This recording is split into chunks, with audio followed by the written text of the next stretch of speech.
Welcome to Igniting the Spark. I'm your host, Stephanie James. Listener, thank you so much for tuning in today. So happy to have you here with us. Wherever you are right now, I'm just inviting you to take that moment and drop into your heart space.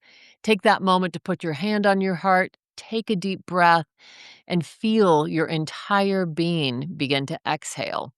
We need these sacred pauses in our day so we can come back to this moment, and it helps us to feel grounded. It helps us to feel really connected to ourselves and better connected to one another.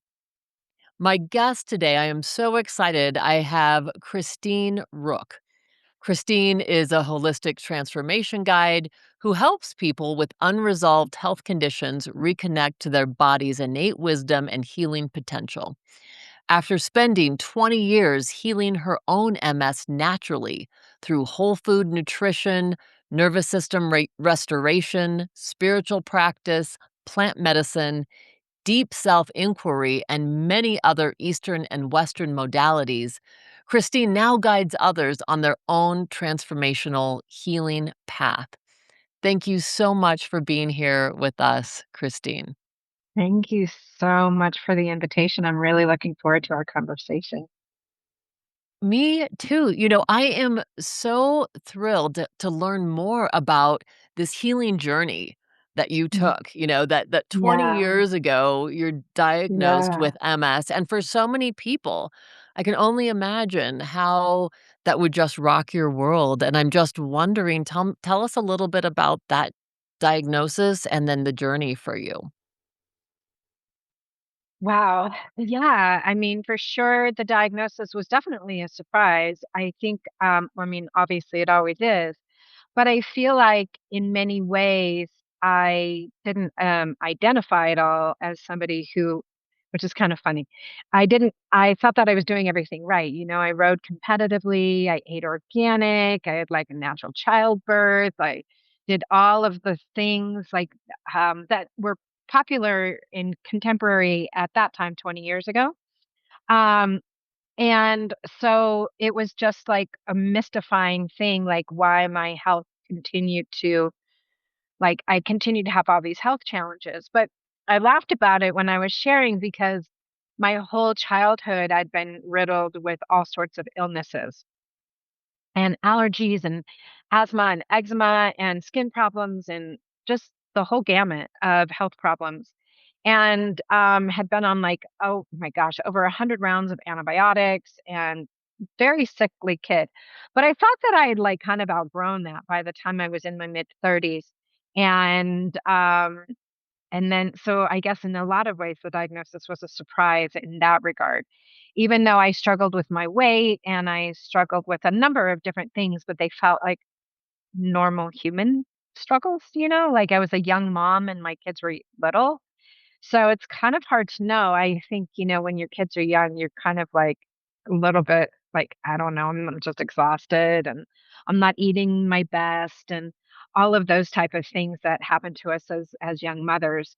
So so yeah, I did though happen to have a lot of beautiful opportunities. Like I was already seeing a naturopath and she was the one who encouraged me to look at some dietary intervention, which at the time I was pretty like resistant to be honest with you. I thought, I'm eating organic, I'm eating all natural stuff, I'm a good cook.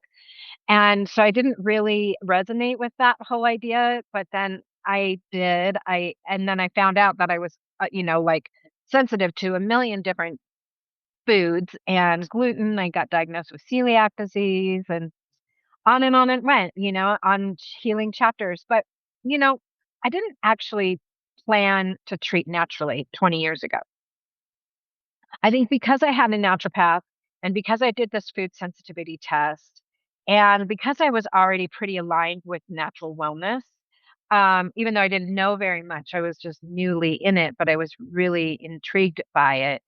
Um, I decided to just do a food elimination diet and just start there because I thought that that would help me be healthier to undergo like traditional pharmaceutical intervention. And just changing my diet ended up opening a door to a whole nother path that I just continued to walk. And so I never really felt like I had to um, pursue pharmaceutical intervention because I started down a different path 20 years ago. Yeah. Love it. And it sounds like that healing journey, it went beyond the nutrition even. It went into, the spiritual, into this, Eastern medicines, and tell us a little bit about that piece for you. Yeah, I think that I'm just a seeker. And I'm always just like curious. And I don't know if this has been your experience at all, but for me, once I got a taste of um, how the body wants to heal and the magic within our innate healing process, and to be able to touch that and interface with that was like a sensation and a feeling like I can't even liken it to anything else. And it's just so humbling and so beautiful and so powerful that I just kept chasing that, like I just knew that I could. I knew I always had hope and I always had aspirations for, I think that I just had a greater vision of myself for, I didn't want to like create my identity around a health diagnosis like a lot of people do. And I wanted my identity to be like climbing mountains and dancing at my children's wedding. I didn't want any of the trappings of illness. And yeah, I don't know. I just think just learning to touch that innate healing capacity is just like a drug in unto itself, and it's just so awe-inspiring that I just kept climbing that ladder looking for, it's like there were more layers to the healing process. It's not just diet. And yeah, of course, everything on the material plane is really important, right? Our diet, our lifestyle, our sleep habits, things like that. Those are foundational. But there's so much more to the healing process than just what's, in front of you and external to you. And a lot of it is actually internal to you. And so then I just started turning inside once I kind of exhausted mastering my external environment. And I just realized that there was still more work to do. So I just kept doing it. Yeah, that's so powerful, and I love something that I read about you is that, you talk about it being a journey of alignment. Mhm. Absolutely. Yeah. Yeah. Don't you think like this is what I love helping people with and that I'm so passionate about. And I think that maybe I just did it naturally. Mostly, I did it in my external world because I am a chef by training, a natural holistic chef, and I had these food businesses, but I would help other people with their food businesses. And I did a lot of alignment in that regard, right? Like you go to a restaurant and like the food doesn't match the environment or like the service doesn't match the food or like the environment that food is served in doesn't match like the service or like there's a bunch of things that just don't make sense and energetically you just know it and so you don't go back to that restaurant again. And so I just think that I automatically have this natural intuition around alignment for whatever reason. But then I started to see within me and then also within others how we do so much to control our external environment. We have the perfect diet or we have the perfect like fitness regime or whatever, but then there's other parts of our life that aren't in alignment with our health. And we don't like, I call it the frequency and vibration of healing. And so when everything is aligned, then you fully like tap into the frequency and vibration of authentic healing. And when everything is disordered, like you are in relationships that don't serve you, or you're stressed all the time and you're not connected to your stress, or your language, the way you talk about yourself and the chatter that you have going on in the back of your mind all the time.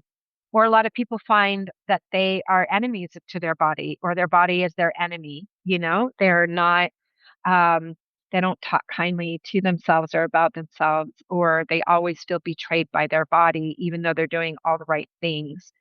those type of things. And when you're not in alignment, I think that makes the health process a little bit more challenging, the healing process. Yeah, so there it sounds like there's really this important piece of yes, like you said, it's like understanding the exterior components, if you will, but it's Mhm. also just this real inside journey. Definitely. Absolutely. Yeah. Well, and let's talk a little bit about, the nervous system regulation, because that is just such an important piece of everything that you do. What Yeah. makes that so important? Well, I mean, this is such a powerful part of the healing path. And I'm sure that you've noticed that you get to talk to so many amazing, inspiring people. And I think that the nervous system is starting to bubble into our like awareness, like the average person. And I think that that's an amazing thing. And it's so timely, right? Like there's so much happening in the world today. And there's so much happening within us that we feel like we can't control and all of that stuff. But all of those things, whether they're energetically held in consciousness in the environment or they're held within ourselves, it's an energetic vibration that also is all held in our nervous system. And it's like I kind of started on this process for about 3 years. I've been deep in my own nervous system restoration process. And I think because I just have a knack for seeing energy and vibration and frequency, it just feels like, oh my gosh, this was a huge missing part of my healing path. And then now I see it all around me. And I think it's kind of ephemeral. We don't really realize that we can create a relationship with our nervous system. And that when we create a relationship with our nervous system, we actually can influence the whole trajectory of our healing path. And I think that that's probably a new thing. A lot of people either don't know that they can create a relationship with their nervous system and affect personal change, or they think they have to go outside of themselves to go and find that, right? Go look for a program or a reset and not to say that those modalities don't have their place and don't have value. But I also really like to encourage people that this is actually an inside job. This is you creating a relationship with yourself, that you actually don't need to go outside and to anybody else. You just need to learn how to meet yourself. And so, yeah, it's a whole process. Yeah, the beautiful part about that, I love hearing that, again, this talking about it being an inside job, and that being that it's always available to us. As a Absolutely. psychotherapist and as a trauma specialist, that's one of the things that I work with people a lot is how do we do breath work? How do we do imagery? Or how do we do certain things that we can do within ourselves, movement, shaking, humming, these Mm, different things that bring our body on board, our nervous system, our parasympathetic nervous system activated. yeah. Yeah. Yeah, absolutely. Yeah, and I think I love using those, modalities, and I also think that, like, when you said humming or even dancing or shaking or drumming or any of these type of rhythmic movements that actually release the energy that's held in your nervous system. And, like, this is an interesting thing that people don't, I think, have a true appreciation for. And I think that this isn't bad. I think that we're learning a language all together collectively as a society, as we're learning better language and better words to use, as we all start to tap into this nervous system work and realize that there's so many different valuable things that come about from it. But, like we hold a lot of trauma and unresolved things in our nervous system. And I don't like to use the word trauma so much as opposed to like an unresolved emotional response. And so I feel like the word trauma is a little bit overused, and then what's traumatic for one person isn't traumatic for another, and it's really just whether or not the event or the circumstances or the emotional experience actually came to a resolution or not. And if it doesn't, then we hold that within our nervous system, and we like to have a mental framework, right? Like we want to have a cognitive understanding of a process, which is fine, right? We're thinking beings. But also your nervous system isn't. It doesn't it doesn't categorize things like, well, that is number one on the healing list. And this doesn't matter so much, you know? It just knows as an innate healing aliveness within us, a system of its own intelligence. It knows what no longer serves it. It knows what it wants to release. And we just need to build the container within ourselves to allow that process to unfold naturally without necessarily needing to categorize it or think about it cognitively, but rather create a space of allowance and safety and trust that an observance, like to be your own witness and to be able to witness yourself as you move through these experiences and circumstances, and also move through the emotional experiences that they arise to kind of leave your system. A lot of times when we start to release these unprocessed emotional um, triggers from our system, uh, it can't. Like your nervous system is inhibited to do that if we don't know how to hold space for ourselves to have that Mhm. experience. Right. And so if we are constantly afraid of our own emotional responses and we're always seeking to bypass an uncomfortable emotional experience, or we don't bypass it, but we do the opposite, where we take it, we build an identity around it, we create stories from it, we make decisions from that emotional space, right? So it's one of two things. And both things kind of inhibit our nervous system from actually discharging the energy and just it naturally will want to regulate itself. We don't need to go in and think cognitively. We know more than the nervous system. I'm gonna tell you how to regulate. The nervous system does it's smarter than us. It's smarter than us. It's kept us safe our whole lives, in fact, ancestrally, right?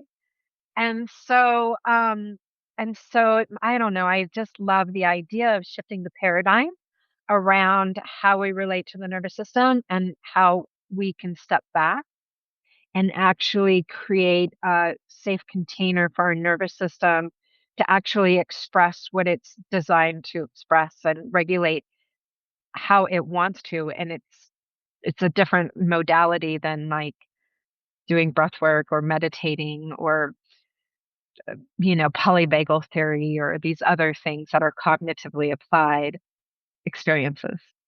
Sorry for that long that No, it's long great. No, it's so explanation. good. My question that just naturally pops up is, what are your go-tos, Christine? Are there certain ones that just are like, "Oh, this just naturally is what comes up for me," or Mm. Yeah, I guess there are some there are two things that are like non-negotiable for me now. But it took a while for me to build a relationship with these two things. But I'll share those in a second. But first I want to say just starting and what it is always for me now outside of these other two things is I do a lot more being than I do doing. And I do a lot more responding than I do reacting. And I do a lot more holding space for myself to have whatever emotional wave I am in at that moment, whether I'm in doubt or fear, insecurity or uncertainty or joy and happiness. I think like a lot of times we talk about how people can't, you know, process negative emotions, but I think it's a spectrum. We also have a hard time holding positive emotions. We have a hard time holding pleasure and joy and love, right? So it's a spectrum. It's all of that. And so now I can sit in the vastness of my own emotional experience and just trust it will pass or resolve or the solution will arise when the timing is divinely right. And sometimes, yeah, it's frustrating. I could be like in a funky place for a couple days and like want to push through or have that mean something about me or tell a story like, like, oh, and I think that after all this time, I'm able to not do that at all. Just recognize that have full allowance for every experience that I have without needing to fix it or label it or judge it or have it mean anything about who I am as a person. But having said that, I think two practices that are really vital to my mental health today, I do have a morning meditation practice, but I don't think that um, that's necessary for everybody and that's a place in for everybody. I think that's so personal to everybody. But for me, starting my day the very moment I wake up, that's the first thing I do is just sit with myself for like 30 minutes. That really centers me for the day. Um, and the other thing, though, that I do that I almost more often and more important is I just align myself with the frequency and vibration of nature. I am in nature in silence a lot. A lot in silence without any agenda and just literally like watching the trees and watching the birds and watching the butterflies and just observing nature and observing how the wind flows through the trees. And we are nature and our nervous system moves at the vibration and frequency of nature. And so when we can become more aligned with the natural flow of life, then that feels so good in our body. And when we can align our personal vibration with the vibration of nature, that is instantly soothing, instantly regulating, and it's not something that is a cognitive process. It's a true felt sense of beingness and being all right with yourself. And it's a true embodied sense of regulation. And it's not this externally like manipulated cognitive regulation process, you know? So yeah, I try to align with the frequency and vibration of nature as much as I can. It's so great. I love that, and, that's one of the things I love too. I always, for myself, will go like, "I need some sky time. I need a little sky Yes. time today," even if High it's in between time. clients and it's only for 5 minutes. It's yeah, see? If Yeah. exactly. That's why it's so beautiful because this is like in my opinion, like I love my morning meditation practice, but that is a practice that I have but set aside. But this is something you and I are talking about the sky time, but we both are in like the West or in United States, which is like open sky. And but yeah, we can do this all the time. We can walk outside and just observe nature all the time, whether it's for 5 minutes or we're driving in the car to go get our kids, it doesn't matter, but we can choose to just stay really present with nature, anytime we want, and that's super nourishing and super rejuvenating. Mm. Yeah, such a healing balm. I love that. Mhm. So, talk a little bit too. I'm curious. I have a lot of clients that have chronic pain. Mm. How do some of these things help someone maybe that's suffering from that? Yeah, a lot of times we create these stories, right? And we fixate and create these stories. And I mean, having MS, nerve pain is a real common feeling. And so I've definitely had many of my own chronic pain experiences. So I'm familiar with that struggle.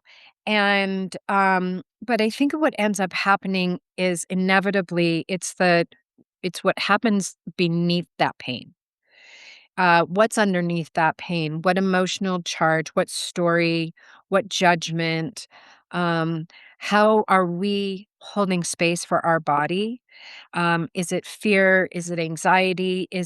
Are you um, talking badly to yourself and saying, like, oh, why is that happening to me? And you're full of doubt and fear and uncertainty and all of that. And that language is so powerful and actually feeds the pain.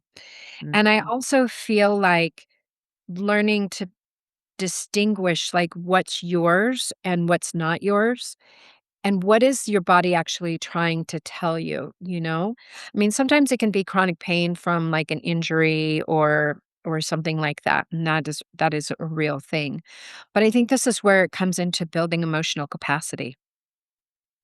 Like we don't often ever talk about building emotional capacity. We want to do these things to fix ourselves, but starting with just building the capacity to hold all that you are, the pain included, is really, really powerful. You can do all of these other things, but if you don't have the internal capacity to hold yourself and all of you without judging it, without being in fear of it, without bypassing it, without casting it off, um, people don't realize like that in and of itself is incredibly powerful.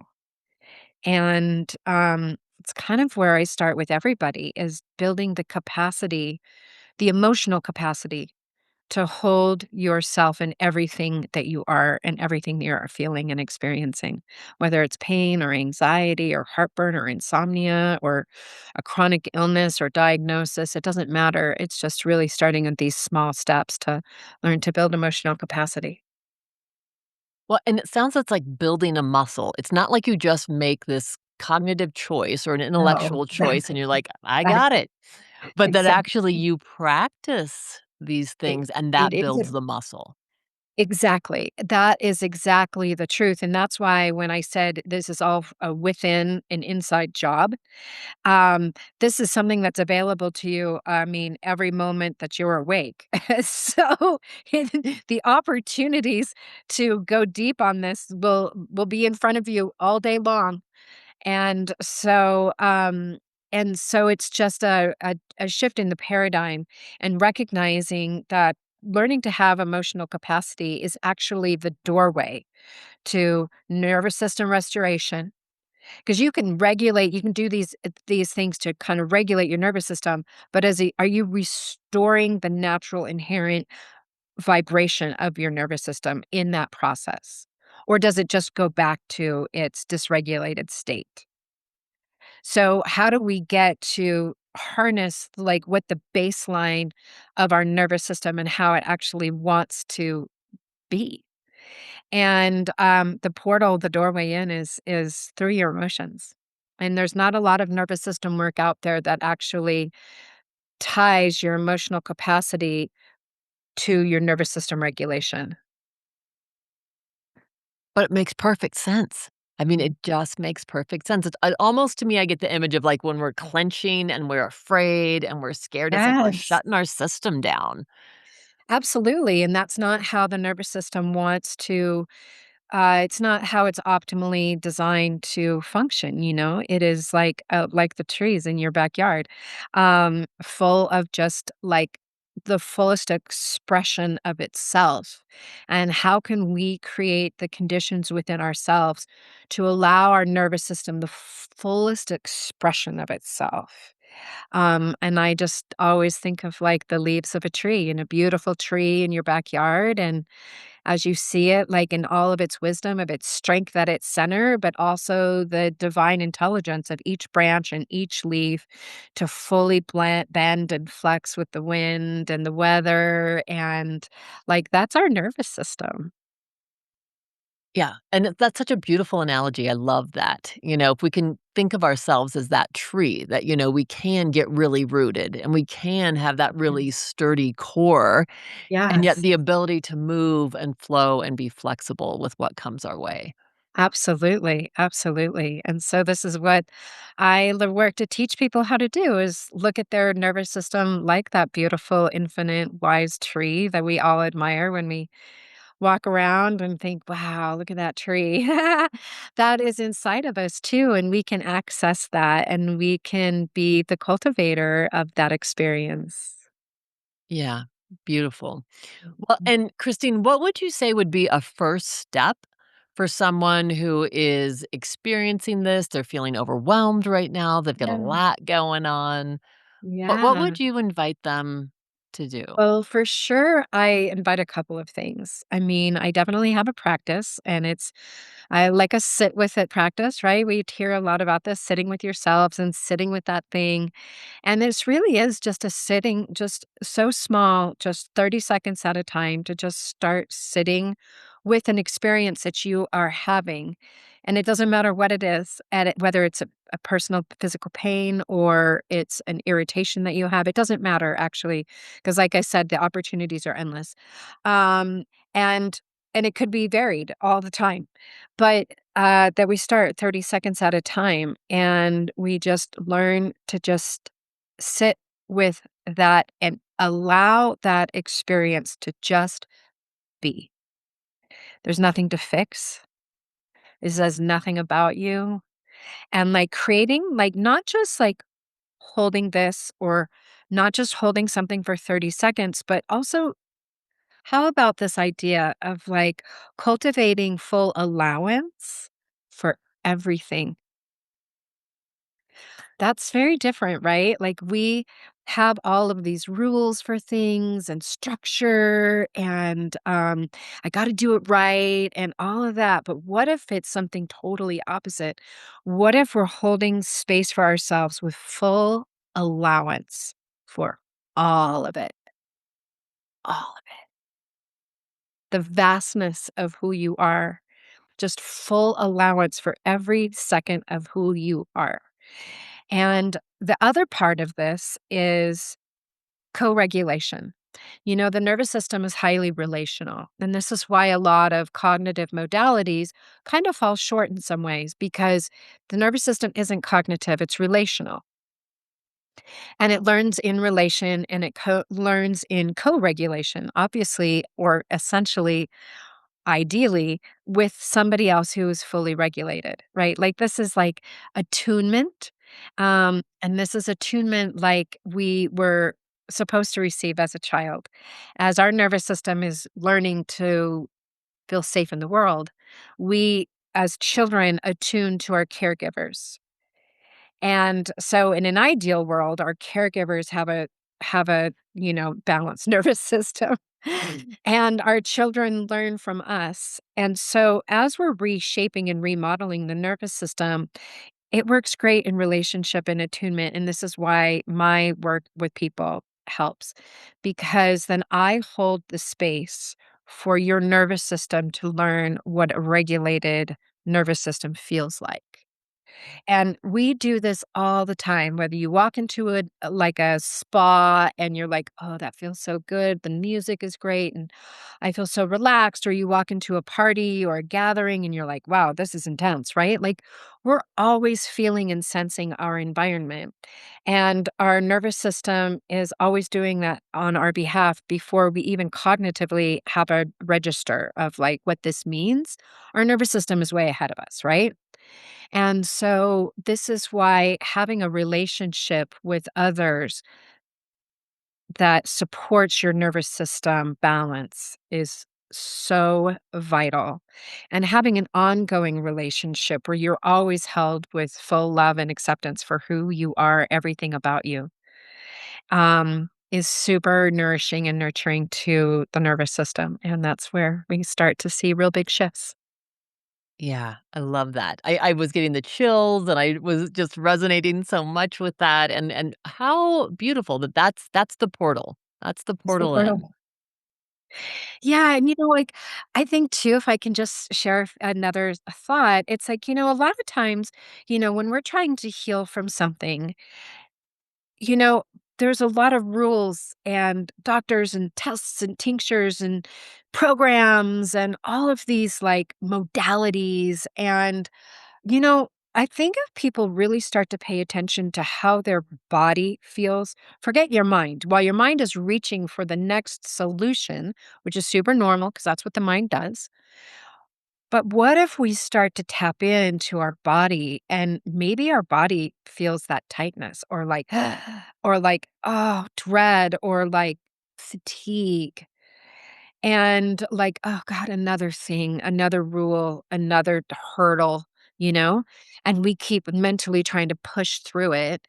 But what if we honor actually what our body is saying and enter into a container where that felt sense of safety and allowance for all of you without any rules is actually what your body's craving for healing more than it is your mind searching for the rules and the modalities and the doctors and the tinctures and the tests and the data and na, you know?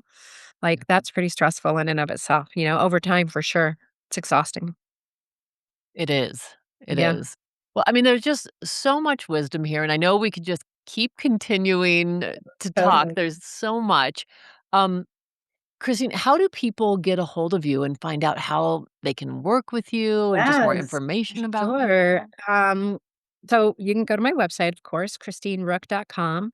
And then actually at the end of May, I am going to do a community webinar. And that's free. And that is to really get people to start to tap into this embodiment process of learning to sit with themselves and try to break the habit of fixing everything. And break the habit of like thinking that there's something wrong with them. And trust that whatever they're hearing is just actually their body trying to express some wisdom. And then I also have a 3-month container, a group healing container coming up on June 4th. I don't know when this is gonna air, but and then that's really great to heal in community. That's super powerful. And or else you can work on me with me on one-on-one. I have a Substack where I write about nervous system and I write about all the ways we heal. Oh, that's awesome. It's so awesome. And for people that don't know, Christine's last name, Rook, is spelled Ruch. So if you're looking for her on the web, we will have links to your website and to these events. So look in the show notes, listeners, because we want to make sure you have access to this amazing woman. Christine, as we wrap up today, what is the essential message that you'd like to leave with the listeners? There's nothing wrong with you. I mean, everything can heal, and your body is so powerful and so amazing, and how much of you really, really wants to heal, and what if there's this space for this idea that infinite healing is infinitely accessible? It's just a matter of shifting the modality, and maybe the modality is just learning to hold space for all of who you are. Oh, I love that. I love that. So beautiful. Christine, thank you so much. Thank you for sharing Oh, just thank your you. joy, your experience, your wisdom, and your spark with all of us. You appreciate it.